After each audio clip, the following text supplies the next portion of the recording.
تمہاری مجال کیسے ہو گئی کہ تم صحابہ کے بارے میں یہ گفتگو کر سکو؟ ارے بھائی کس نے صحابہ کے خلاف بات کی ہے؟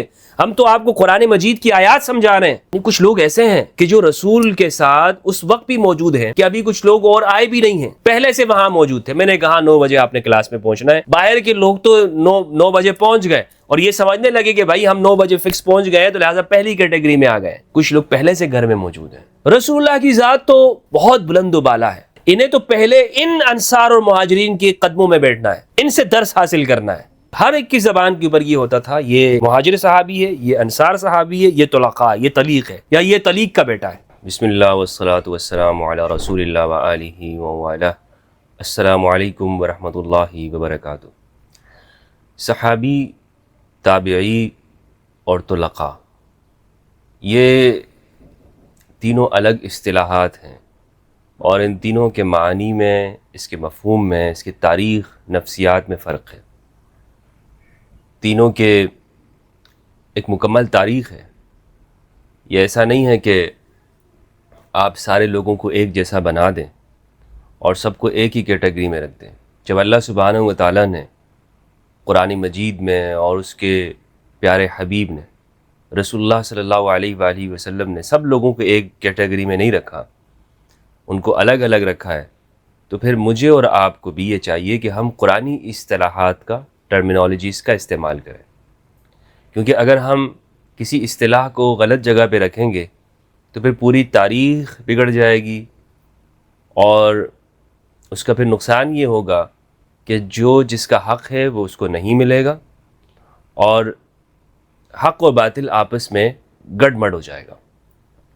یہ صرف اسلامی تاریخ کے اندر ایسا نہیں ہے کہ آپ نے اگر کسی اصطلاح کا غلط استعمال کر دیا تو اس کا غلط نتیجہ نکلے گا، بلکہ یہ ہر شعبے کے اندر ہے کہ آپ نے اگر کسی ایسے شخص کو جو اس جگہ کے لائق اور اس جگہ کے قابل نہیں تھا، آپ نے وہاں جا کر اس کو بٹھا دیا، تو آپ پورے پھر شعبے کا کیا حال ہوگا، اس پوری انڈسٹری کا کیا ہو جائے گا۔ یہ ہم سب کے سامنے اور فطری بات ہے، اس لیے اصطلاحات کو درست استعمال کرنا چاہیے۔ اور اسلام کی تو پوری ایک تاریخ ہے نا، ایسا تو نہیں ہوا ہے کہ قرآن مجید یکبارگی نازل ہوا ہو اور اس کے بعد پھر پیغام ختم ہو گیا ہو اور کوئی تاریخ نہ رہی ہو، بلکہ لوگوں کے رویے ہیں۔ اسلام کو جو مشکلات پیش آئیں، رسالت مآب صلی اللہ علیہ وآلہ وسلم کی دعوت اور تبلیغ، انذار اور تبشیر، آپ نے کسی کو، قوم کو ڈرایا اور کسی کو خوشخبری دی، کسی فرد کو انعام دیا اور کسی فرد کو پیچھے کیا اس کے رویے کی وجہ سے، تو اس کے نتیجے میں پوری ایک اسلامی تاریخ بنی ہے۔ آج اگر کوئی مولانا صاحب اپنے مسجد میں بیٹھ کر، ممبر پہ بیٹھ کے وہ یہ تقریر کرنے لگ جائے کہ سارے کے سارے لوگ برابر ہیں اور سب ایک ہی درجے کے ہیں، تو نوجوان جو عقل سے سوچنے والا ہے اس کو یہ پوچھنا چاہیے کہ مولانا صاحب یہ آج کے زمانے میں ممکن نہیں ہے، تو رسالت مآب صلی اللہ علیہ وآلہ وسلم کے دور اقدس میں، کہ جب اسلام کے لیے کچھ وہ لوگ ہیں کہ جن کو تپتی ہوئی ریت پہ لٹایا گیا، جن کی جسم کے اندر ریڑھ کی ہڈی تک کو انگاروں کے ذریعے جلایا گیا، اور جن کے والدین کو ان کی نگاہوں کے سامنے اونٹوں کے ساتھ باندھ کر ان کے پیروں کو دائیں بائیں دوڑا دیا گیا، اونٹوں کو آریوں کے ساتھ چیر کے رکھ دیا گیا، بلال، صہیب، عمار بن یاسر اور سمیہ، خباب بن الارت، ایک جانب یہ لوگ ہیں، عبداللہ بن مسعود ہیں، تو کیا ہم ان لوگوں کو، ان کی قربانیوں کو بھول جائیں، ان کی قربانیوں کو ہم فراموش کر دیں اور ہم یہ کہیں کہ نہیں سارے کے سارے برابر؟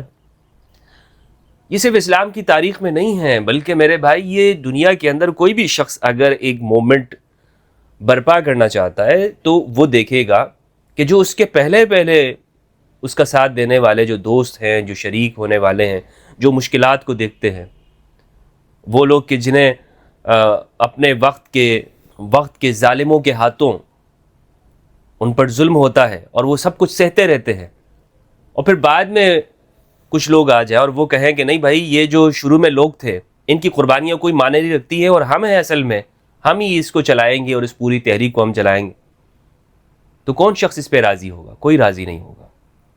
تو بات یہ ہے کہ فلسفیانہ گفتگو کرنے کے بجائے میری کوشش یہ ہے کہ میں عام فہم انداز میں اپنے سنی نوجوانوں کو سمجھا دوں کہ بھائی یہاں پر کوئی فرقہ وارانہ مسئلہ نہیں ہے، کوئی یہ بات نہیں ہے کہ آپ کسی شخص کو اس نگاہ سے دیکھیں کہ یہ شخص شیعت سے متاثر ہے، رف سے متاثر ہے، یا اس شخص کے خیالات وہ صحابہ کے بارے میں کچھ ہے۔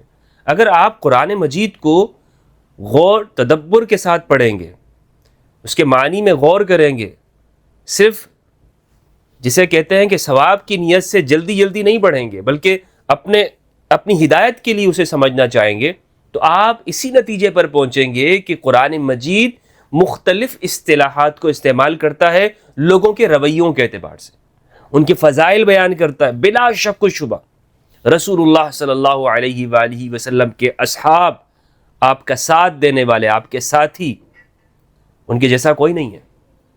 یہ کوئی فرقے کی بات نہیں ہے۔ سنی شیعہ جو بھی قرآن مجید کو مانتا ہوگا نا، وہ اس بات پہ یقین رکھتا ہے کہ رسول کا ساتھ دینے والے محمد الرسول اللہ والذین معہ اشداء علی الکفار رحماء بینہم، قرآن ان کی تعریف کرتا ہے کہ جو رسول کے ساتھی ہیں۔ لیکن بات یہ ہے کہ آپ ساتھی کن کو مان رہے ہیں، یہاں اصل میں بات ہے۔ اور اسی وجہ سے میری کوشش یہ ہوتی ہے کہ مسلمانوں کے اندر جتنے بھی اختلافات ہیں، میں بیان کر چکا ہوں کہ اس کی وجہ کیا ہے، صحابیت کی ڈیفینیشن کو نہ سمجھنا۔ صحابی کون ہے؟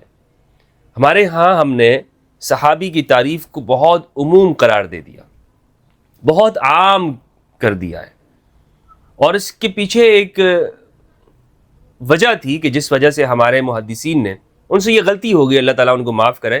اگر آج بخاری رحمہ اللہ زندہ ہوتے تو وہ ان مولویوں کی حرکتوں کو دیکھ کر کہ جتنا انہوں نے عام کر دیا اس لفظ کو، بخاری بھی مان جاتے کہ نہیں بھائی، آج کے زمانے میں اس کی ڈیفینیشن یہ ہے قرآن مجید کے مطابق۔ کیوں؟ اس لیے کہ یہ تو انہوں نے بالکل ہی عقل و شعور، غور و فکر سے قوم کو بالکل دور کرنا چاہا ہے، بالکل دور کر رہے ہیں۔ مثلا صحابیت کے معنی کو اتنا عام کر دیتے ہیں کہ جب آپ ان کے سامنے کہتے ہیں کہ عبداللہ ابن ابی، مثال کے طور پر میں آپ کے سامنے مثال لگتا ہوں، رئیس المنافقین ہے مدینہ کے اندر، اور اس بات کو سبھی کہتے ہیں چاہے اس کا کوئی بھی فرقہ ہو کہ مدینہ میں عبداللہ ابن ابی یہ وہ شخص ہے، ان کے بیٹا جو تھا عبداللہ وہ مومن تھا، لیکن خود جو یہ باپ ہے عبداللہ ابن ابی بن ابی سلول، یہ منافق تھا، رئیس المنافقین، یہ بڑا منافق ہے، یہ سازشیں کرتا ہے مسلمانوں کے خلاف، دوسری جو اقوام ہیں مسلمانوں کے دشمن ہیں، سوسائٹی کے دشمن ہیں، ان کے ساتھ اتحاد پیدا کرتا ہے۔ ہر لمحہ یہ ایسا کوئی لمحہ نہیں جانے دیتا کہ جس میں مسلمانوں کو شکست اور مسلمانوں کو نقصان اٹھانا پڑے۔ یہ شخص رسول اللہ صلی اللہ علیہ وآلہ وسلم نے صحیح بخاری کے اندر روایت ہے، ایک موقع پر اس نے شرارت پیدا کرنے کی کوشش کی تو حضرت عمر رضی اللہ تعالیٰ عنہ بیٹھے ہوئے تھے اور بھی صحابہ کرام تھے، آپ صلی اللہ علیہ وآلہ وسلم کو بہت ناگوار گزری اس کی شرارت۔ تو ایسے موقع پر حضرت عمر نے کہا یا رسول اللہ آپ اجازت دیں میں اس کی گردن اڑا دیتا ہوں، تو رسول اللہ نے فرمایا کہ اس کو چھوڑ دو، اسے چھوڑ دو، ورنہ تو لوگ یہ بات کریں گے کہ محمد صلی اللہ علیہ وآلہ وسلم اپنے ہی اصحاب کو قتل کرتے ہیں، اپنے ہی لوگوں کو۔ اس لیے جو نئے مسلمان ہونے والے لوگ ہیں ان کو کہیں گے بھائی تم اگر مسلمان ہو جاؤ گے، کیونکہ اس زمانے میں بھی تو پروپیگنڈا چلتا تھا نا، اگر تم نے کلمہ پڑھ لی تو دیکھو وہ جو ایک مسلمان کی حالت ہوئی تھی نا کہ اپنے ہی بندے کو یہ لوگ مارتے ہیں، تم نے کلمہ پڑھ لی تو تمہیں بھی یہ مار دیں گے، چند دنوں بعد مار دیں گے، کوئی بھی جھوٹ بنا سکتے ہیں۔ تو اس لیے رسالت مآب نے حضرت عمر کو منع کی اور کہا کہ نہیں، یہ اصحاب تو ہیں، ہمارے اصحاب میں شامل ہیں، اصحاب۔ تو کہنے کا مقصد یہ ہے کہ جتنا ہمارے ہاں لوگ اس لفظ کو عام کر دیتے ہیں اور کہتے ہیں کہ جس نے بھی رسول کو دیکھا وہ آپ کا صحابی ہے، تو پھر ٹھیک ہے، پھر صحیح بخاری کی اس روایت کی روح سے آپ عبداللہ ابن ابی پر اس لفظ کا اطلاق کریں اور کہیں کہ وہ بھی صحابی ہے۔ لیکن معاملہ یہاں پر عجیب ہے، یہاں پر آ کر آپ کہتے ہیں کہ نہیں وہ منافقین کی کیٹیگری میں آتا ہے، وہ صحابہ کی کیٹیگری میں نہیں آتا۔ مجھے یہ بتائیں یہ تقسیم کون کر رہا ہے کہ یہ بندہ منافقین میں ہے، یہ صحابہ میں نہیں ہے؟ یہ تقسیم کون کر رہا ہے؟ رسول نے تو یہ تقسیم نہیں کی نا، رسالت مآب نے تو فرمایا یہ اصحاب میں ہے، اور صحیح مسلم کی روایت ہے فی اصحابی 12 منافقا، میرے اصحاب میں 12 منافق ہیں۔ رسول اللہ نے اپنے اصحاب یعنی یہ لفظ استعمال کیا اور فرمایا کہ ان میں 12 منافق ہیں، یعنی صحبت نفاق کے منافی نہیں ہے، یعنی ایک شخص منافق ہو کر وہ صحبت میں شامل ہو سکتا ہے، اصحاب میں رسول اللہ نے اس کو رکھا۔ تو اب یہ 2 روایتیں یعنی بخاری اور مسلم کی آپ کے سامنے پیش کرنے کا مقصد یہ ہے کہ اگر ہم اس لفظ کو اتنا عموم دیتے ہیں کہ ہم یہ کہتے ہیں کہ جناب جس نے بھی رسول اللہ کو دیکھا وہ صحابی ہے، اور اتنا عموم دے کر پھر ہم بہت سارے لوگوں کو شامل کرتے ہیں اور کیٹیگریز نہیں کرتے ہیں، تو پھر وہاں پہ ہم منافقین کو کیوں اس میں شامل نہیں کرتے جبکہ رسول اللہ نے ان پر یہ لفظ استعمال کیا؟ یہ بات سمجھ میں آ گئی؟ اب معاملہ کیا ہے؟ معاملہ یہ ہے کہ ایک زمانے میں مختلف وجوہات کی وجہ سے جو اموی اور عباسی دور ہے اس میں ہوا یہ کہ جب ان کے پاس اقتدار آیا تو چونکہ مروان اور اس کے قبیل کے لوگ یہ طلقاء میں سے تھے، بعد میں انہوں نے اسلام قبول کیا، تو انہوں نے اس ڈیفینیشن کو عام کرنے کی کوشش کی اور اپنے آپ کو ان لوگوں کے مرتبے میں شامل کرنا چاہا، خلفاء ہیں، جلیل القدر صحابہ کرام ہیں، ان کے ساتھ بیٹھنے کے لیے یا ان کے فضائل میں شامل ہونے کے لیے اس لفظ کو عمومیت دے دی۔ کوشش یہ کی کہ ایسے محدثین اور فقہاء کے ذریعے سے اس لفظ کو عام کر دیا جائے، اس لفظ کو عام کر دیا جائے، اور وہ اتنا عام ہو گیا کہ رسول اللہ نے جو کیٹیگریز کی تھیں، تقسیمات کی تھیں، وہ لوگوں کے ذہنوں سے الگ ہو گیا، حالانکہ قرآن مجید میں موجود ہے، اور پھر رسول اللہ نے خود ان تقسیمات کو اپنایا اور ہمارے علماء نے، حتیٰ کہ صحابہ کرام رضوان اللہ علیہم میں ام المومنین حضرت عائشہ رضی اللہ عنہا اس کا استعمال کرتی تھی، ان اصطلاحات کو، عبداللہ ابن مسعود، حضرت عمر رضی اللہ عنہ، انصار صحابہ کرام، انس بن مالک، عمار بن یاسر اور دیگر حضرات، وہ ان اصطلاحات کا استعمال کر کے وہ پہچان کرواتے تھے کہ یہ صحابی ہے، یہ مہاجر صحابی ہے، یہ انصاری صحابی، حتیٰ کہ اس بنا کے اوپر ان کا وظیفہ بھی لگتا تھا، یہ بیت الرضوان کا ہے، اس نے بدر میں شرکت کی۔ سب سے جو ٹاپ کے جو لوگ ہیں، حبشہ ہجرت کرنے والے اور مدینہ ہجرت کرنے والے، پھر جنہوں نے بدر کے اندر شرکت کی ہے، بدر میں، احد میں شرکت کرنے والے، خندق میں شریک ہونے والے، اور اس کے ساتھ دوسرے مقامات، کیونکہ یہ مشکل اوقات تھے۔ تو اس بنا کے اوپر وہاں تقسیمات موجود ہے اسلامی تاریخ میں۔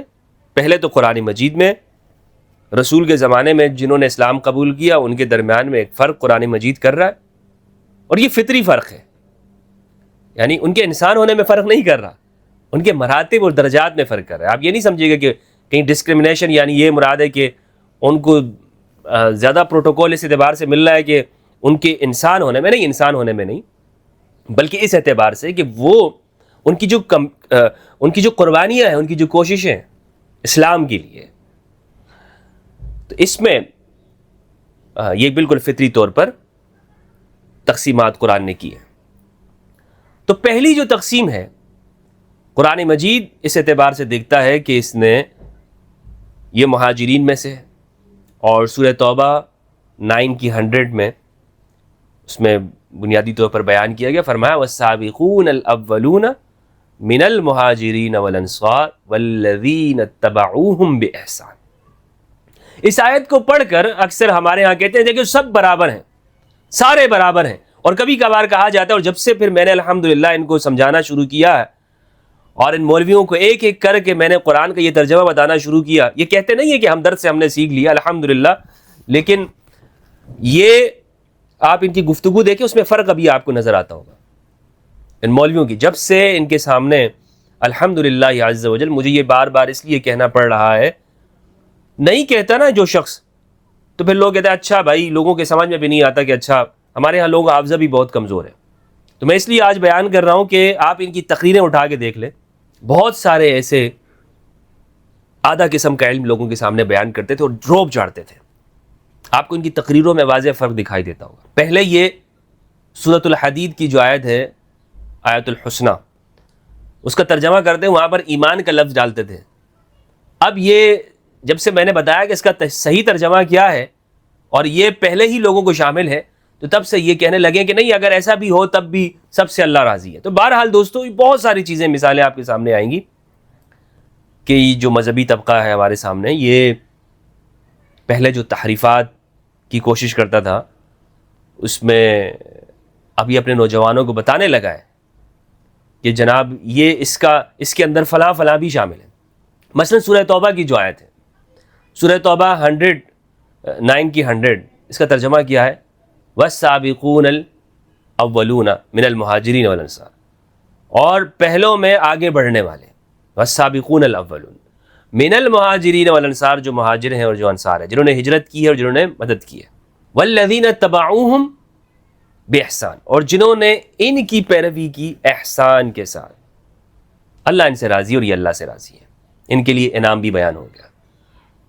اب یہاں پر یہ بیان ہوا ہے کہ صرف یہ نہیں کہا قرآن نے کیٹیگری بناتے وقت میں کہ مہاجرین جس نے ہجرت کی ہو, نہیں, یا جس نے نصرت کی ہو, مدینہ کے اندر مسلمانوں کو پناہ دی ہو, نہیں, بلکہ کہا کہ جو ان میں اول ہیں ان میں بھی جو پہل کرنے والے. اندازہ کریں قرآن انسانوں میں کس درجے پر رسول کے زمانے میں جو لوگ موجود ہیں ایمان کے حوالے سے ان میں تقسیمات بیان کرتا ہے. اتنی دقیق قسم کی, اتنی جسے کہنا چاہیے کہ تفصیلی تقسیم آپ نے کسی انسانی شعبہ میں بھی نہیں دیکھی ہو کہ جو انسان خود کرتے ہوں, جس حد تک صحابہ میں خود قرآن مجید کر رہا ہے. یعنی یوں کہا جا سکتا ہے نا کہ جو پہلے اسلام قبول کیے, یا جو مہاجرین ہیں جنہوں نے ہجرت کی, یا جنہوں نے نصرت کی. قرآن نے ایسا نہیں کہا. قرآن نے کہا کہ والسابقون الاولون, جو پہلے آ گئے, فرسٹ آ گئے, پہلے. ایک تقسیم کی ہے قرآن نے, ایک گروپ بنایا ہے قرآن مجید نے. پہلے کون آیا ہے؟ مثلا میں آپ سے کہتا ہوں کہ آج 9 بجے آپ نے میرے لیکچر میں پہنچ جانا ہے. اب ہوتا یہ ہے کہ جیسے ہی 9 بجتے ہیں تو میں دیکھتا ہوں کہ میرے سامنے ہماری کلاس کے اندر 20 افراد بیٹھے ہوئے ہیں, 20 افراد پہنچ گئے. اب میں نے کہا تھا کہ 9 بجے پہنچ جائیں, 9 بجے پہنچ گئے, اور آپ کو معلوم ہے کہ ہمارا جو لیکچر ہے وہ 9:05 پہ شروع ہو جاتا ہے, 9:10 پہ شروع ہو جاتا ہے, لیکن بہرحال 9 بجے 20 افراد پہنچ گئے. اب اس میں یہ ہے, میں کہوں کہ بھائی ماشاءاللہ یہ پہلے آنے والی, یہ ایک پہلی جماعت ہو گئی. دوسری جماعت وہ ہو گئی کہ 9:10 پہ آئے, اس کے پھر آپ 20 افراد کی جماعت بنا لیں. کچھ ایسے ہیں کہ جو لیکچر شروع ہونے کے آدھا گھنٹہ بعد آئے, 9:30 پر آ گئے, وہ 10-20 بندے وہ ہیں. آپ اس طرح جماعتیں بنا لیں. قرآن نے یہ تقسیم بھی نہیں رکھی کہ جو لوگ پہلے اسلام لائے, رسول اللہ نے اعلان کیا اور پہلے دن اسلام قبول کر لیا. قرآن نے یہ تقسیم رکھی ہے کہ والسابقون الاولون. آپ یہ آیت دیکھیے گا, اس آیت کا کیا کمال ہے. اللہ رب العزت نے قرآن کا یہ معجزہ, آپ کو فصاحت و بلاغت سمجھ میں آئے گی کہ کس درجے پر قرآن مجید کی فصاحت, قرآن مجید کی بلاغت. والسابقون الاولون, السابقون آگے بڑھنے والے, تیزی کے ساتھ. فاستبقوا الخیرات, سبقت جسے کہتے ہیں, ہمارے اردو میں بھی یہ لفظ استعمال ہوتا ہے, یار اس نے پہل کر لی ہے, سبقت کر لی ہے.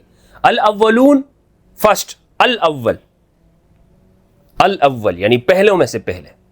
اب اس میں بھی یہ ہے کہ جنہوں نے سبقت کی ہے, دوڑ کے جانے والے ہیں, صرف پہلے نہیں ہیں کہ سب سے پہلے کون ایمان لایا, یہ قرآن کے سامنے نہیں ہے, بلکہ قرآن کہہ رہا ہے ان پہلوں میں بھی جو پہلے لوگ آئے ہیں. دعوت ذوالعشیرہ, یعنی کچھ لوگ ایسے ہیں کہ جو رسول کے ساتھ اس وقت بھی موجود ہیں کہ ابھی کچھ لوگ اور آئے بھی نہیں ہیں, پہلے سے وہاں موجود تھے. میں نے کہا 9 بجے آپ نے کلاس میں پہنچنا ہے, باہر کے لوگ تو 9 بجے پہنچ گئے اور یہ سمجھنے لگے کہ بھائی ہم 9 بجے فکس پہنچ گئے تو لہٰذا پہلی کیٹیگری میں آ گئے. کچھ لوگ پہلے سے گھر میں موجود ہیں, کچھ لوگ پہلے سے گھر میں موجود ہیں, یہ سبقت کرنے والے ہیں.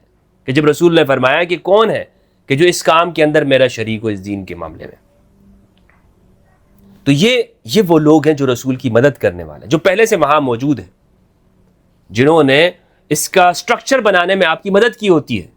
مثلا میں ایک کلاس اناؤنس کرتا ہوں تو میں یہاں بیٹھا ہوں, لازمی بات ہے اس کام کے اندر کسی نے میرا ساتھ دیا ہے, کسی نے میرے سامنے یہ پانی رکھا ہے, کسی نے میرے سامنے یہ کتابیں رکھی ہیں, کسی نے میرے سامنے یہ موبائل رکھا ہے، یہ کون لوگ ہیں؟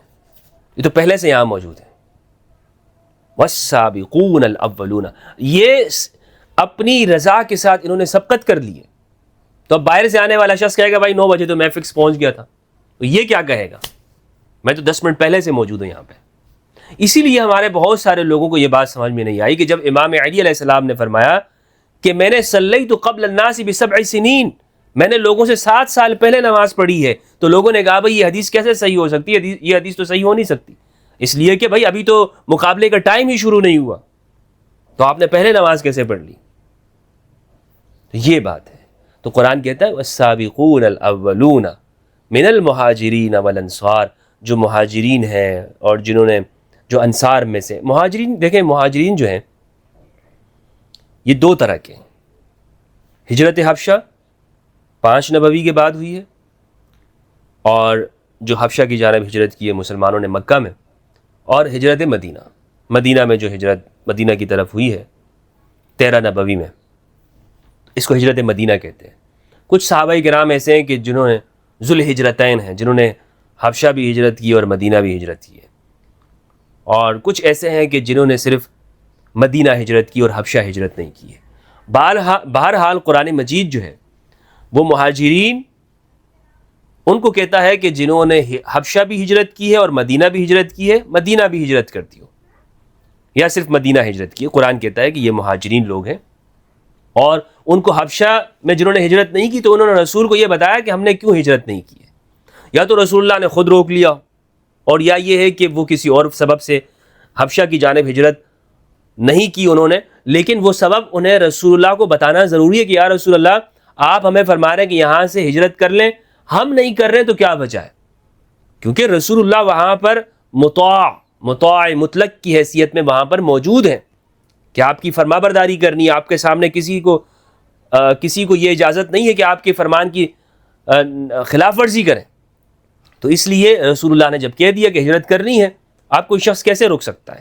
تو مہاجر جو قرآن کہتا ہے یہ صحابہ میں ایک کیٹیگری ہے. انصار اس کے برابر کی ہے، اس سے کم نہیں ہے، انصار اس کے برابر کی ہے. انصار کون لوگ ہیں؟ کیا مدینہ میں جو شخص بھی رسول کے زمانے میں پیدا ہو وہ انصاری ہے؟ ہرگز نہیں، ہرگز نہیں. بلکہ انصار وہ لوگ ہیں. اس میں اب دیکھیں نا، اب سوال یہ پیدا ہوتا ہے، ہم اس کو ایک ایک کر کے باتوں کو سمجھنا ہے. یہ تھوڑی ہے کہ بس جناب یہ مدینہ میں پیدا ہوا ہے تو لہٰذا یہ انصاری ہے، یا آپ اس کو برابر قرار دے دیں شروع کے زمانے میں سعد بن عبادہ کے ساتھ یا سعد بن معاذ کے ساتھ. آپ نے قرآن مجید کی اصطلاحات کو، ان ٹرمینالوجیز کو، ان اصطلاحات کو نہ سمجھنے کا نقصان یہ ہوا کہ ہم نے سب کو برابر کر دیا، اور صحابہ کرام کے جو اصل فضائل ہیں، جو صحابہ کرام کے ہیں، وہ ہم نے فراموش کر دیے. ان کی فضائل کے اوپر کتابیں تو لکھی، سیر الصحابہ، تراجم الصحابہ یا فضائل الصحابہ کے عنوان سے، ماشاءاللہ، وہ بھی فرقہ وارانہ نقطہ نگاہ سے.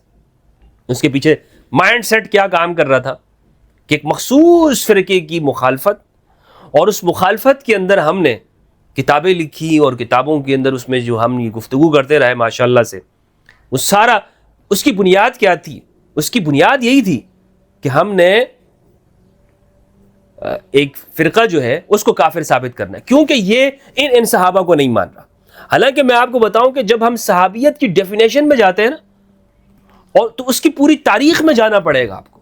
اگر آپ تاریخ میں نہیں جائیں گے اور آپ صرف یہی کہہ دیں گے کہ جس نے رسول کو دیکھا وہ صحابی ہے، تو معذرت کے ساتھ پھر آپ السابقون الاولون، مہاجر، انصار، آپ ان میں فرق نہیں کر پائیں گے، اور ان کی قربانیوں کو پھر آپ فراموش کر دیں گے. ان کی قربانیوں کو، ان کے فضائل کا انکار ہو جائے گا. کن کے فضائل کا؟ جو خلفاء ہیں، خلفاء راشدین، حضرت ابوبکر رضی اللہ عنہ. یعنی کہ آپ ان کی قربانی کو کسی اور کے ساتھ برابر کر سکتے ہیں؟ حضرت عمر رضی اللہ عنہ، حضرت عثمان رضی اللہ عنہ، اور سیدنا امام علی علیہ السلام رضی اللہ عنہ کرم اللہ وجہہ الکریم.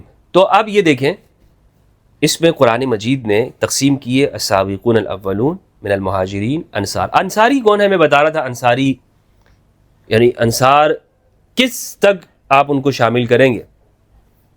تو یہاں پہ مدینہ کا ایک جو پورا ٹائم ہے وہ ہمارے علماء نے مقرر کیا ہے. بعض نے کہا ہے کہ فتح مکہ تک، بعض نے کہا ہے کہ غزوہ خیبر تک، بعض نے حدیبیہ مقرر کیا ہے. صحیح بخاری کی روایت ہے براء بن عازب رضی اللہ عنہ سے، جلیل القدر صحابی ہے براء بن عازب، اللہ کی لاکھوں رحمتیں ان پر. وہ لوگوں سے کہا کرتے تھے کہ تم لوگ تو فتح مکہ کو فتح سمجھتے ہو، ہاں فتح مکہ تو فتح ہے، لیکن ہم صحابہ صلح حدیبیہ کو فتح سمجھتے ہیں. اللہ اکبر. اس کی کیا وجہ؟ اس کی وجہ یہ ہے کہ صلح حدیبیہ کے موقع پر ہی استقامت کا معلوم ہوا کہ کس شخص کے اندر کتنی رسول کے ساتھ اسے نسبت حاصل ہے کہ وہ رسول کی فکر کے قریب قریب ہوتا جا رہا ہے. جتنا رسول کی فکر کے قریب ہوگا اسے یہ سمجھ میں آئے گا کہ ہاں رسول صلح کیوں کر رہے ہیں اور اتنی کمزور جگہ کے اوپر، حالانکہ وہ طاقت میں ہے لیکن اتنی کمزور شرائط کے اوپر اپنے آپ کو، اپنے سیاسی جو جگہ ہے اسے آپ نے بالکل اس جگہ پہ رکھ دیا. مثال کے طور پر یہ کتنی ایک ایسے شخص کے لیے کہ جسے اگر کسی لیڈر کے ساتھ بہت زیادہ ذہنی ہمانگی نہ ہو تو اسے لڑکھڑا دینے کے لیے کافی نہیں ہے کہ اگر میں یہ کہوں کہ بھائی اگر ہماری جماعت کا فرد تمہارے میں سے اٹھ کے ہمارے پاس آ جاتا ہے تو میں اسے تمہارے پاس واپس بھیج دوں گا. میں کہوں گا نہیں بھائی یہ ووٹ مجھے نہیں چاہیے، یہ تمہاری پارٹی کو جائے گا. تو میرے جو افراد میں جو لوگ موجود ہیں میری جماعت میں، اگر وہ میرے ساتھ وابستہ نہیں ہوں گے، میرے ساتھ وہ زیادہ ہی میری فکر کے قریب نہیں ہوں گے، تو ان کے ساتھ کیا ہو جائے گا؟ اللہ اکبر. یہ بہت زیادہ، یعنی عام لیڈر کی میں بات کر رہا ہوں. اور اس موقع پر حدیبیہ کا موقع آپ دیکھیں کہ اگر اس جگہ پر اگر کسی کو یہ اس کے ذہن میں آ جاتا ہے تو پھر لوگوں کو معلوم ہو جائے گا. تو اس لیے اس کی بھی تربیت ہونی ہے. اگر ایسا کسی کے ذہن میں آ جاتا ہے تو اس کی بھی رسول اللہ صلی اللہ علیہ وآلہ وسلم تربیت کر دیں گے. یہ فطرت کے خلاف نہیں ہے لیکن ایسا ہو سکتا ہے، ایسا ہو سکتا ہے. اور اگر کہیں ہوا ہے تو رسول اللہ نے اصلاح کی ہے اور باقاعدہ اس شخص کے لیے ایک موقع بنا ہے کہ آگے وہ اپنی اصلاح کر لے. تو صلح حدیبیہ وہ جگہ ہے کہ جس میں صحابہ کرام رضوان اللہ علیہم، انصار صحابہ میں ایک جگہ کی ہمارے نزدیک ایک واضح تعیین کرتی ہے، یا ہم اس میں کامیاب ہو سکتے ہیں کہ اس میں بتا سکیں کہ حدیبیہ تک جو انصار کا جو ٹائٹل ہے وہ ایک خاص مقام رکھتا ہے. جیسے ہم واضح کر سکتے ہیں کہ انصاری صحابی یہ اس جگہ تک اگر کسی شخص نے ساتھ دیا ہے اور یا اس مقام پر اس نے اسلام قبول کیا ہے اخلاص کے ساتھ اور ایمان لایا ہے، بدر میں شرکت کی ہے، بدر میں اگر نہیں ہے تو احد میں نظر آ رہا ہے، احد میں نہیں ہے تو وہ خیبر میں تو کم از کم ہے، خیبر میں اگر نہیں ہے تو پھر یہ نہیں ہم کہہ سکتے کہ جناب اس کے بعد پھر، کیونکہ اس کے بعد حدیبیہ کے بعد قرآن کہتا ہے کہ یدخلون فی دین اللہ افواجا. اب فوج در فوج لوگ آ رہے ہیں، پھر اس میں قرآن نے اسی لیے اس کے لیے یہ کہا ہے کہ اگلا ٹائٹل بیان کیا ہے والذین اتبعوہم بإحسان. یعنی بنیادی طور پر صحابہ میں جو رسول کے زمانے کے اندر مومنین موجود ہیں، قرآن نے یہ دو کیٹیگریز رکھی، سابقون اولون، مہاجرین، انصار، یہ تین. اور اب جو بعد میں لوگ آ رہے ہیں، اب حدیبیہ کے بعد جو لوگ آ رہے ہیں ان کا کیا کرنا ہے؟ کیا ان کا ایمان قبول نہیں ہے؟ نہیں، بالکل ان کا ایمان قبول ہے، ان کا ایمان قبول کیا جائے گا.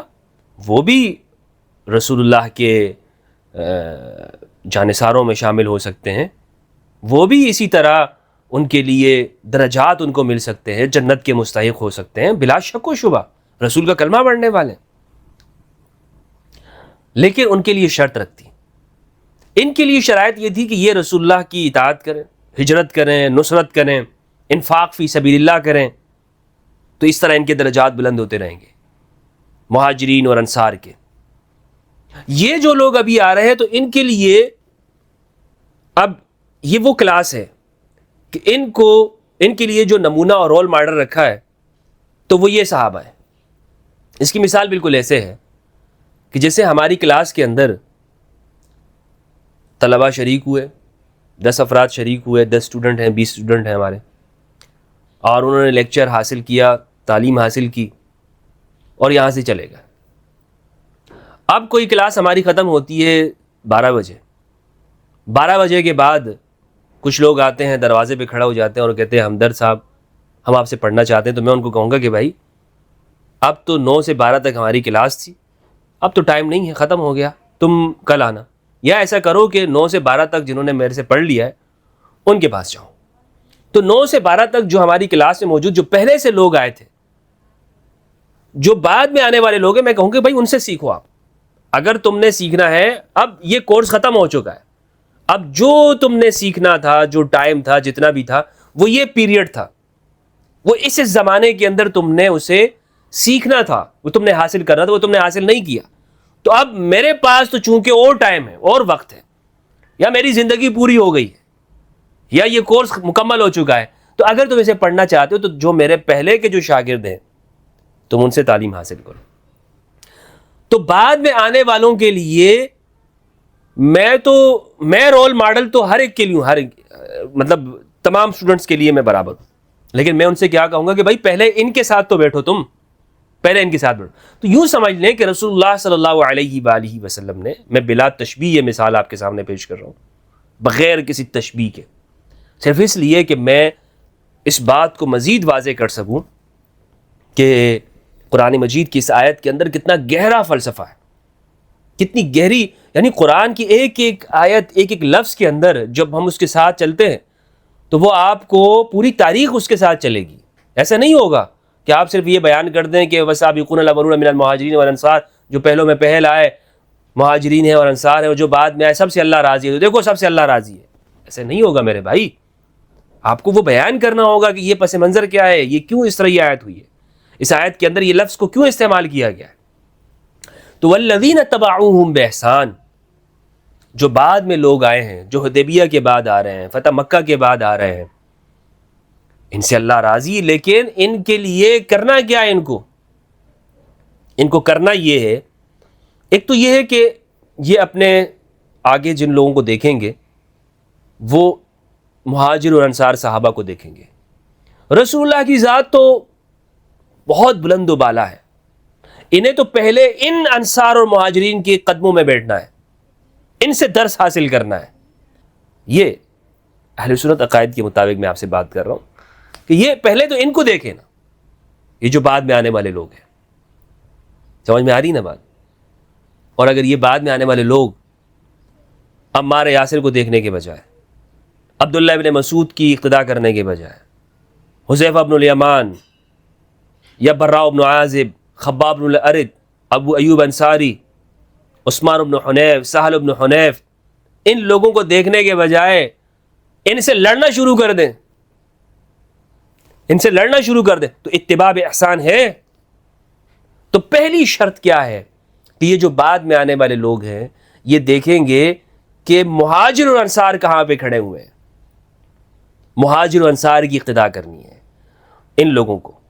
اور دوسرا یہ کہ اقتداء میں احسان ہونا چاہیے، احسان، بے احسان، زندگی میں احسان ہو، ظلم نہیں ہونا چاہیے.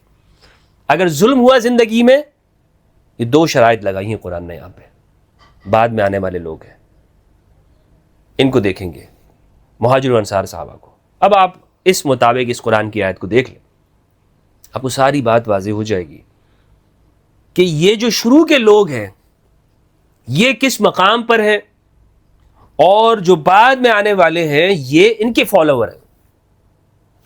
یہ شروع کے لوگ رسول کے فالوور ہیں، اور یہ لوگ یہ ان کے فالوور ہیں. آئی سمجھ بات؟ رضی اللہ عنہم ورضوا عنہ، اللہ ان سے راضی ہے، یہ اللہ سے راضی ہے.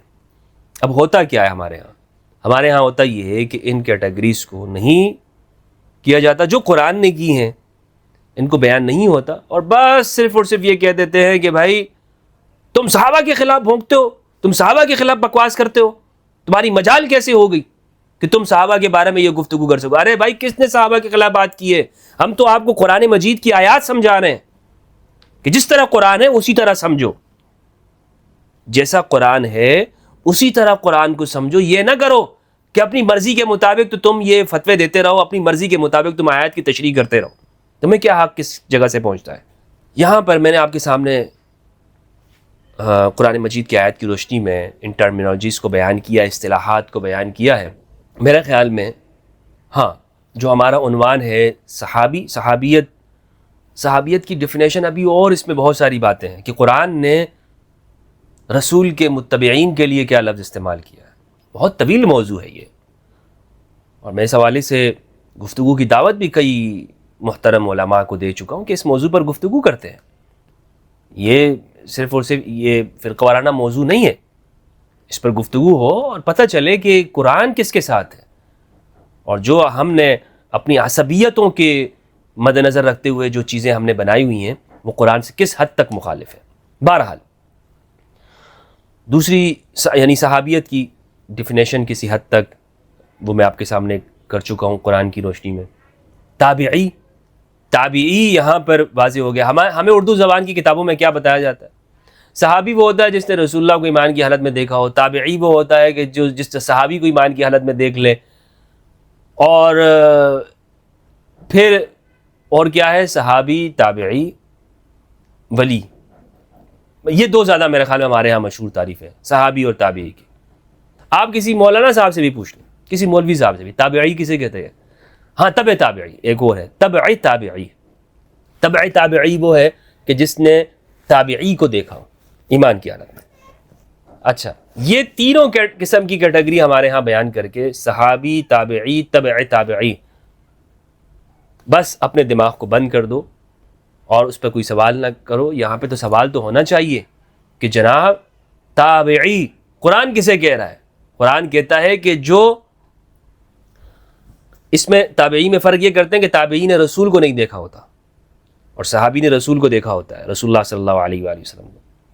حالانکہ قرآن کی اس آیت کی روشنی میں تابعی کی ڈیفینیشن کیا ہوئی کہ خواہ وہ رسول کے زمانے میں ہو، خواہ اس نے رسول کے سامنے کلمہ پڑھا ہو، لیکن وہ مہاجر نہیں ہے، وہ انصاری نہیں ہے، وہ شخص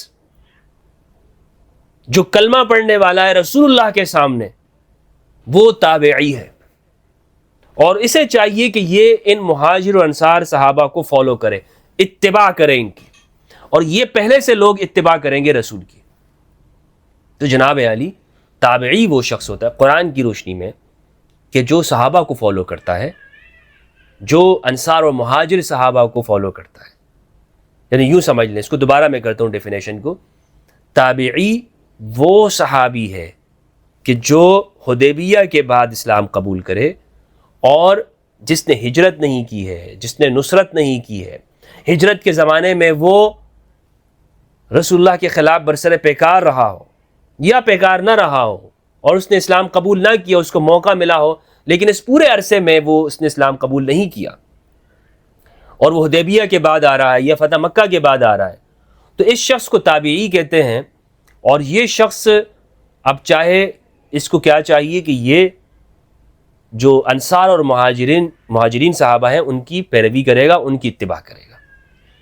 اب یہاں سے ایک بات معلوم ہو گئی کہ تابعی وہ صحابی ہے. جب ہم نے یہ کہا کہ وہ مہاجر اور انصاری نہیں ہے، تو آپ اندازہ کریں، اس سے ایک اور بات بھی معلوم ہوتی ہے کہ طلقاء، ہم جب سیرت کی کتابوں میں پڑھتے ہیں، بخاری مسلم کے اندر یہ لفظ استعمال ہے، اور ہمارے ہاں صحابہ کرام، جلیل القدر صحابہ کرام نے اس لفظ کو استعمال کیا ہے، طلقاء.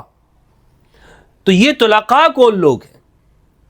طلقاء کی ڈیفینیشن کے اندر بھی ہمارے ہاں بہت بڑی مسٹیک کی جاتی ہے، اور اسے صرف یہ کہہ دیا جاتا ہے کہ بھائی جو فتح مکہ کے موقع پر اسلام قبول کیا ہے وہ طلقاء ہے. نہیں، یہ ڈیفینیشن صحیح نہیں ہے، یہ ڈیفینیشن اس کی نہیں ہے. طلقاء کی ڈیفینیشن کیا ہے؟ آج میں آپ کے سامنے انشاءاللہ عز و جل طلقاء کی ڈیفینیشن بھی کرنا چاہوں گا، صحیح بخاری سے بھی اور صحیح مسلم سے بھی. کچھ باتیں تو یہاں پر آپ کے سامنے واضح ہو گئی کہ طلقاء یعنی یہ جو والذین اتبعوہم بإحسان ہے، والذین اتبعوہم بإحسان، اس میں آپ یہ دیکھیں کہ یہ لوگ، انہوں نے ہجرت نہیں کی ہوئی، انہوں نے نصرت نہیں کی ہوئی، یعنی یہ بدر میں یا ابو ایوب انصاری کی طرح انہوں نے ایک زمین وقف کر دی ہو رسول اللہ کے لیے، مسجد کے لیے جگہ دے دی ہو، یا اپنا گھر دے دیا ہو، مہاجر صحابہ کو اپنے گھروں میں ٹھہرا دیا ہو. اب بتائیں نا، یہ ساری قربانیاں ہیں یا نہیں ہیں؟ ان ساری قربانیوں کو آپ کس طرح سے ایک اس شخص کے ساتھ برابر کر سکتے ہیں کہ جو ان زمانوں میں انہی انصار اور مہاجرین سے لڑ رہا ہو؟ کچھ تو عقل کرے نا، کچھ تو خدا کا خوف کرے. یہ تو ممکن ہی نہیں ہے. اچھا، تو طلقاء جو ہے بنیادی طور پر یہ ٹائٹل خود رسول اللہ نے دیا ہے. دیکھیں جو رسول اللہ نے دے دیا، ما آتاکم الرسول فخذوہ وما نہاکم عنہ فانتہوا، جو رسول نے تمہیں دے دیا اسے لے لو، جس سے رسول نے تمہیں روک دیا اس سے رک جاؤ. طلقاء کا ٹائٹل رسول اللہ نے دیا، اس کو قبول کرنا چاہیے. رسول اللہ نے جب امت کو بتا دیا یا کسی کو کہہ دیا کہ تم طلاق، اس پہ تو فخر کرنا چاہیے نا کہ ہاں یہ وہ لوگ ہیں. اور باقاعدہ ہمارے علماء اہل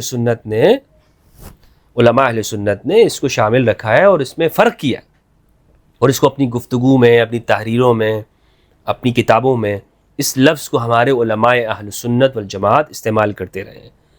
سیرت ابن ہشام کے اندر المتوفیٰ 213 ہجری اس لفظ کو استعمال، یہ حوالہ میں آپ کو دیا میں نے، کہتے ہیں کہ رسول اللہ صلی اللہ علیہ وآلہ وسلم نے فتح مکہ کے موقع پر ارشاد فرمایا، یا معشر قریش ما ترون انی فاعل فیکم، کیا دکھتا ہے تمہیں میں تمہارے ساتھ کیا کرنے والا ہوں.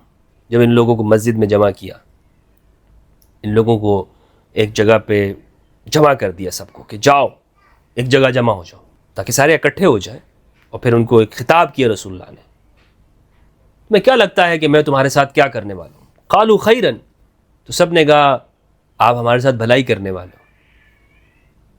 اخ کریم وابن اخ کریم، آپ ایک معزز رحم کرنے والے انسان ہیں. آپ ابو طالب یعنی جو کہ کریم تھے، آپ ان کے بیٹے ہیں. تو قال، یا جناب عبداللہ ان کے بیٹے ہیں. قال اذهبوا فانتم الطلقاء، تو سرکار نے فرمایا جاؤ جاؤ انتم الطلقاء، تم آزاد ہو، انتم طلقاء. یہ رسالت مآب صلی اللہ علیہ وآلہ وسلم نے یہ لفظ استعمال کیا. میں نے آپ کو بتایا کہ طلقاء کی اب ڈیفینیشن کیا ہے، یہ سمجھنا ضروری ہے. طلقاء کسے کہتے ہیں؟ طلقاء صرف وہ نہیں ہے جو فتح مکہ پر اسلام قبول بھی. جب ہم طلقاء کا لفظ استعمال کرتے ہیں تو کچھ افراد کہتے ہیں جناب ام ہانی بھی طلقاء میں سے، جناب عباس بھی. خدا کے بندو، طلقاء وہ ہیں کہ جو فتح مکہ پر بھی اسلام قبول کر رہے ہیں. صرف یہ بات کسی کے طلقاء ہونے کے لیے کافی نہیں ہے، بلکہ جب مہاجرین و انصار، مہاجرین رسول اللہ کی خاطر ہجرت کر رہے تھے، انصار رسول اللہ کے لیے مدد کر رہے تھے، اس پورے زمانے میں فتح مکہ تک یہ طلقاء ان انصار اور مہاجرین سے لڑ رہے تھے. یہ ہے نمبر 1 طلقاء کی ڈیفینیشن میں بنیادی بات، اس کو گول کر جاتے ہیں. نمبر 2، پھر ان لوگوں کو کہ جو فتح مکہ کے موقع پر اسلام قبول کیا، طلقاء کو رسول اللہ نے حنین کے مال میں سے، غزوہ حنین کے مال میں سے، مال غنیمت میں سے حصہ دیا. حنین کے مال میں سے رسول اللہ نے کفار کو بھی دیا تاکہ ان کی تالیف قلب ہو، اور نو مسلموں کو بھی دیا آپ نے تاکہ وہ اسلام کے اوپر جم جائیں اور ڈٹے رہیں. اور یہ ہمارے ہاں جو اہل سنت علماء کی تفاسیر ہیں، آپ مصارف زکوٰۃ میں جو والمؤلفۃ قلوبہم بیان ہے، اس کی تفسیر میں آپ ڈیٹیل کے ساتھ پڑھ سکتے ہیں کہ مؤلفۃ القلوب کون لوگ ہیں. ابن عبد البر الاندلسی رحمہ اللہ نے کچھ حضرات کے ناموں کے اندر باقاعدہ یہ سرخی دے کر کہا ہے کہ یہ مؤلفۃ القلوب ہے. تمام ہمارے ہاں اہل سنت نے مؤلفۃ القلوب کو چھپے ہوئے لوگ نہیں ہیں کہ جن کے تالیف قلب مقصود ہو، جن کے دلوں کو راغب کرنا. تو رسالت میں آپ صلی اللہ علیہ وآلہ وسلم نے تالیف قلب کیا تاکہ اسلام کے ساتھ اچھائی ہو، ان کے دل اسلام کی جانب راغب ہو. اچھا، تو ایک تو یہ ہے کہ حنین کے مال میں سے حصہ دیا، اور پھر ان کو ٹائٹل بھی رسول اللہ نے یہ دیا. کیا ٹائٹل؟ کہ یہ طلقاء ہے. اور ایک اور بات کہ فتح مکہ جو ہوئی ہے نا، فتح مکہ یہ باقاعدہ غزوہ ہے، ہمارے علماء نے اس کو غزوے میں شمار کیا ہے، اور اس میں لوگ گرفتار ہوئے ہیں، قیدی ہوئے ہیں باقاعدہ، لیکن ان کو یوں سمجھ لیں کہ ان کو غلام نہیں بنایا گیا، ان کو چھوڑ دیا گیا. تو ایسے لوگوں کو طلقاء کہا جاتا ہے. یہ پوری ڈیفینیشن ہے. کیوں اس کو بس صرف طلقاء کا لفظ استعمال کر لیے جو فتح مکہ پر اسلام قبول کیا؟ نہیں بھائی، اس کے پیچھے پوری ایک پس منظر ہے اس لفظ کا، اور اس پر آپ تفصیل اگر آپ نے دیکھنی ہو جو شرح الطحاوی ہے، اس میں آپ دیکھیں کہ بڑی تفصیل کے ساتھ انہوں نے لکھا ہے کہ یہ کون لوگ ہیں. صحیح بخاری کے اندر روایت موجود ہے، یہ لفظ استعمال ہے. 4333 صحیح مسلم کے اندر بھی ہے. لما كان يوم حنين التقى هوازن ومع النبي صلی اللہ علیہ وآلہ وسلم 10,000 والطلقاء فأدبروا. حضرت انس کہتے ہیں کہ غزوہ حنین میں جب قبیلہ حوازن سے جنگ شروع ہوئی تو رسول اللہ کے ساتھ 10,000 فوج تھی، اور قریش کے وہ لوگ بھی ساتھ تھے جنہیں فتح مکہ کے بعد رسول اللہ نے چھوڑ دیا تھا. فأدبروا، سب نے پیٹ پھیر لی. تو یہ طلقاء کا لفظ استعمال ہے یہاں پر. اور پھر آگے یہ دیکھیے، یہ روایت بڑی اہم ہے اس لفظ کو سمجھنے کے لیے اور ان لوگوں کے لیے. رسول اللہ نے فرمایا اے انصاریو، انہوں نے جواب دیا کہ ہم حاضر ہیں. یا رسول اللہ، آپ کے ہر حکم کی تعمیل کے لیے ہم حاضر ہیں. ہم آپ کے سامنے، آپ اپنی سواری سے اتر گئے، آپ نے فرمایا میں اللہ کا بندہ ہوں، اس کا رسول ہوں. مشرکین کی ہار ہو گئی.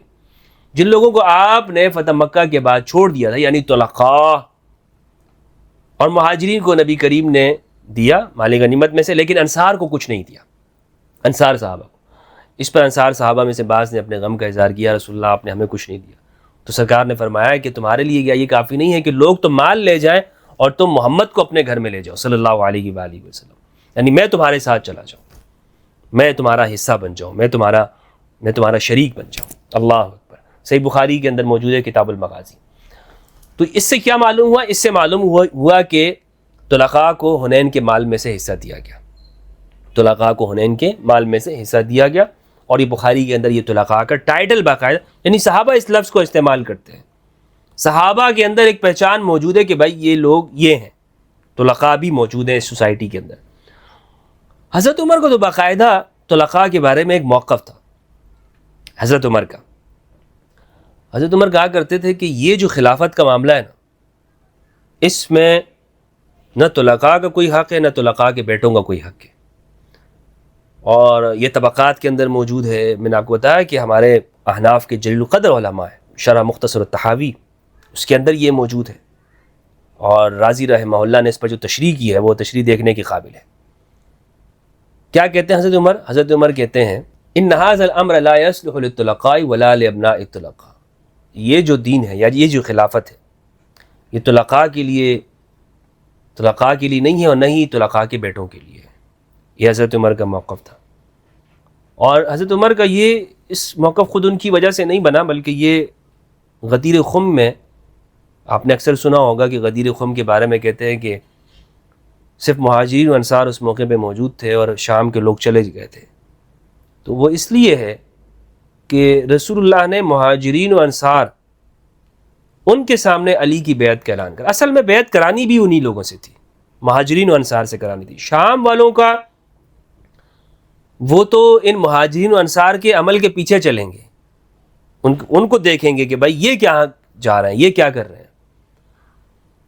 تو اسی لیے حضرت عمر رضی اللہ عنہ بھی کہتے ہیں کہ یہ جو خلافت کا معاملہ ہے اس میں طلقاء کا کوئی حق نہیں ہے، نہ ہی ان کے بیٹوں کا کوئی حق ہے. اچھا، ابن حجر عسقلانی رحمہ اللہ نے بھی الاصابہ میں جلد 4 صفحہ 80 میں اس کو ذکر کیا ہے. یہ لفظ اتنا مشہور تھا، مستعمل تھا، کہ ہر ایک کی زبان کے اوپر یہ ہوتا تھا یہ مہاجر صحابی ہے، یہ انصار صحابی ہے، یہ طلقاء، یہ طلیق ہے، یا یہ طلیق کا بیٹا ہے. یہ بہت مشہور تھا. یہ اس زمانے کے اندر ایک یوں سمجھ لیں پہچان بن گئی تھی. یعنی شناختی کارڈ کے اوپر لکھا ہوتا تھا کہ یہ اس کا جو درجہ ہے وہ کیا ہے. تو وہ طلقاء یا ابناء الطلقاء، یہ اتنا مشہور تھا. یہ مہاجر صحابی، یہ انصاری صحابی ہے، یہ طلقاء میں سے. اچھا، محمد بن حنفیہ نے اس لفظ کا استعمال کیا ہے. طبقات الکبریٰ میں ابن سعد المتوفیٰ 230 ہجری انہوں نے لکھا ہے، جلد 7 صفحہ 110. عبد الملک بن مروان نے خط لکھا تھا محمد بن حنفیہ کو. خط میں اس نے لکھا من عبد الملک امیر المؤمنین الی محمد بن علی. اپنے نام کے آگے امیر المؤمنین کا استعمال کیا عبد الملک بن مروان نے. فلما نظر الی عنوان الصحیفہ، جب محمد بن حنفیہ نے وہ صحیفے کا عنوان دیکھا، خط کا عنوان اس کے اوپر لکھا ہوا تھا کہ کس کی طرف سے آیا ہے، ٹائٹل کیا ہے، قال انا للہ و انا الیہ راجعون. تو محمد بن حنفیہ نے کہا انا للہ و انا الیہ راجعون. طلقاء ولعنا رسول اللہ علی منابر الناس والذی نفسی بیدہ انہا لامور لم یقر قرارہا. یہ طلقاء یہ رسول اللہ کے ممبروں پہ بیٹھے ہوئے ہیں، ان کو یہ حق پہنچتا ہے کہ یہ اپنے نام کے آگے امیر المؤمنین کا لفظ استعمال کریں. ام المؤمنین حضرت عائشہ رضی اللہ عنہا، ان کے سامنے بھی یہ لفظ کسی نے استعمال کیا، بلکہ وہ آپ کا جو رویہ تھا اس لفظ کے حوالے سے تو وہ بھی بڑا دیکھنے کے قابل ہے. مصنف ابن ابی شیبہ کی روایت ہے 32,572. اب اسحاق روایت کرتے ہیں اسود سے، وہ کہتے ہیں قلت لعائشہ رضی اللہ عنہ ان رجلا من الطلقاء يبايع له يعني معاوية قالت يا بني لا تعجب هو ملك الله يؤتيه من يشاء. اسود کہتے ہیں کہ میں نے حضرت عائشہ سے کہا کہ طلقاء میں سے ایک آدمی، وہ لوگ ان کی بیعت کر رہے ہیں، تو حضرت عائشہ نے فرمایا کہ آپ اس پر تعجب کا اظہار مت کریے، اللہ کی بادشاہت، اللہ جسے چاہے دے دیتا ہے، اللہ جسے چاہے دے دیتا ہے. صحابہ میں طلقاء کو طلقاء ہی کہتے تھے. مصنف ابن ابی شیبہ 36,340. مجاہد سے روایت ہے، وہ کہتے ہیں کان صفوان بن امیہ من الطلقاء، صفوان بن امیہ طلقاء میں سے تھے.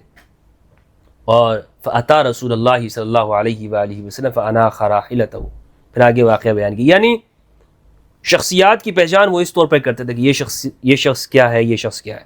تو صفوان بن امیہ کی پہچان تھی باقاعدہ طلقاء سے. الجامع فی الحدیث عبداللہ ابن وہب بن مسلم القرشی المتوفى 197 ہجری، دوسری صدی کے عالم ہیں. وہ انہوں نے روایت کی، فرماتے ہیں کہ جریر بن عبداللہ سے روایت ہے کہ رسول اللہ نے فرمایا المہاجرون والانصار بعضهم اولیاء بعض فی الدنیا والآخرہ، الطلقاء من قریش والعتقاء من ثقیف بعضهم اولیاء بعض فی الدنیا والآخرہ. یہ باقاعدہ رسول اللہ نے مہاجر اور انصار کو ایک حصہ شمار کیا ہے، اور طلقاء قریش کے طلقاء اور ثقیف کے عتقاء جن کی گردنیں آزاد کر دی گئی، ثقیف کے عتقاء کو رسول اللہ نے ایک کیٹیگری شمار کیا. یعنی یہ باقاعدہ حلف ہیں. جیسے ہم آج کے زمانے میں اگر کسی کو اپنا حصہ بناتے ہیں نا، پارٹی بناتے ہیں یا اپنے ساتھ شامل کرتے ہیں، تو رسول نے فرمایا کہ انصار کے جو حصہ ہے نا وہ مہاجر صحابہ ہیں، اور جو طلقاء ہیں یہ عتقاء کا حصہ ہے. یہ فرق کیا ہے رسول اللہ نے. تو لہٰذا مولوی صاحب یہ حدیثیں پڑھ لیا کرو، فرقے اور عقیدے پہلے سے بنانے سے پہلے رسول کا فرمان تو سامنے پڑھ لو. اس آدمی آپ کا کیا فرمان ہے؟ بس بنا دیے اپنی جانب سے، تم صحابہ پہ تنقید کرنے والے، تم کون ہوتے ہو، تمہاری کیا مجال ہے. یہ باتیں ساری آپ بعد میں کیجئے گا، یہ ساری گفتگو آپ کی ہم مان لیں گے، لیکن سرکار کا فرمان تو ہمیں دکھاؤ نا کہ سرکار کا فرمان کیا کہتا ہے، رسول اللہ کا فرمان کس کے ساتھ ہے. مولوی صاحب صرف اپنی آواز اونچی کر کے ہمیں مت ڈرایا کرو، صرف اپنی آواز، ہاں کہ یہ بدبخت ہو گئے ہیں، یہ لوگ ہو گئے ہیں، یہ مسلمانوں میں تفریقہ تم نے ڈالا ہے، مسلمانوں کو ڈیوائڈ تم نے کیا، تقسیم تم نے کیا ہے، کہ رسول کا فرمان لوگوں کو نہیں بتایا. تو سرکار نے کیا فرمایا کہ مہاجرین اور انصار یہ ایک ساتھ ہیں. اور یہ حق بھی یہی ہے کہ یہ مہاجرین اور انصار ایک دوسرے کو زیادہ سمجھنے والے ہیں، ایک دوسرے کے ساتھ رہے ہیں، ایک دوسرے کے ساتھ. آپ دیکھیں کہ کتنا اہم موڑ تھا ثقیفہ، لیکن اس موقع پر بھی قریب تھا کہ تلواریں نکل چکی تھی، لیکن وہ آپس میں ٹکرائی نہیں. کیا وجہ تھی؟ اس لیے کہ وہ اسلام کے قریب رہے تھے، ایک دوسرے کے ساتھ مل کر انہوں نے رسول اللہ کا ساتھ دیا تھا جنگوں کے اندر، بدر، احد، خیبر، احد، خندق کے اندر. وہ آپس میں کیسے لڑ سکتے تھے؟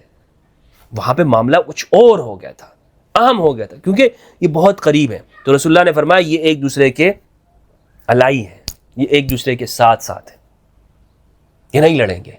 اور جو طلقاء اور عتقاء ہیں، طلقاء قریش کے طلقاء اور ثقیف کے عتقاء، یہ ایک ساتھ ہیں، یہ ہمیشہ ایک ساتھ رہیں گے، ان کی ساری پارٹی ایک ساتھ رہے گی، دنیا میں بھی اور آخرت میں بھی. اللہ اکبر. دنیا میں بھی اور آخرت میں بھی طلقاء دنیا اور آخرت میں یہ ایک طرف ہے، اور انصار اور مہاجرین دنیا اور آخرت میں ایک جانب ہے.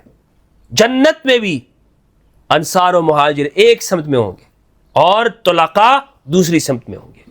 یہ رسول اللہ نے فرمایا صلی اللہ علیہ وآلہ وسلم. یہ ہے جناب اصل میں یہ پورا معاملہ کہ ہم اس کی تفریق نہیں کر پاتے ہیں صحابی، تابعی اور طلقاء کی ڈیفینیشن میں. ابھی یہاں پر ایک بہت بڑا حصہ باقی ہے جسے ہم نے صحابیت کی ڈیفینیشن کے اندر سمجھنا ہے اور کوشش کرنی ہے کہ لوگوں تک اس بات کو بتا سکیں، پہنچا سکیں، اور تاکہ یہ جو مسلمانوں میں ایک دوسرے پر الزام لگانے والی جو کیفیت ہے اس کا خاتمہ ہو سکے۔ السلام علیکم ورحمۃ اللہ وبرکاتہ۔